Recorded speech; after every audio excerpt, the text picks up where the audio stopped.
For longer than anyone could remember, the village of Yiwei had worn, in its orchards and under its eaves, clay-colored globes of paper that hissed and fizzed with wasps. The villagers maintained an uneasy peace with their neighbors for many years, exercising inimitable tact and circumspection. But it all ended the day a boy, digging in the riverbed, found a stone whose balance and weight pleased him. With this, he thought, he could hit a sparrow in flight. There were no sparrows to be seen, but a paper ball hung low and inviting nearby. He considered it for a moment, head cocked, then aimed and threw. Much later, after he had been plastered and soothed, his mother scalded the fallen nest until the wasps seething in the paper were dead. In this way, it was discovered that the wasp nests of Yiwei, dipped in hot water, unfurled into beautifully accurate maps of provinces near and far, inked in vegetable pigments and labeled in careful Mandarin that could be distinguished beneath a microscope.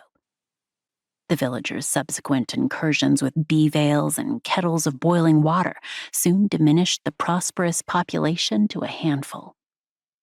Commanded by a single stubborn foundress, the survivors folded a new nest in the shape of a paper boat, provisioned it with fallen apricots and squash blossoms, and launched themselves onto the river. Browsing cows and children fled the riverbanks as they drifted downstream, piping sea shanties. At last, 40 miles south from where they had begun, their craft snagged on an upthrust stick and sank. Only one drowned in the evacuation, weighed down with the remnants of an apricot. They reconvened upon a stump and looked about themselves. "It's a good place to land," the foundress said in her sweet soprano, examining the first rough maps that the scouts brought back. There were plenty of caterpillars, oaks for ink galls, fruiting brambles, and no sign of other wasps.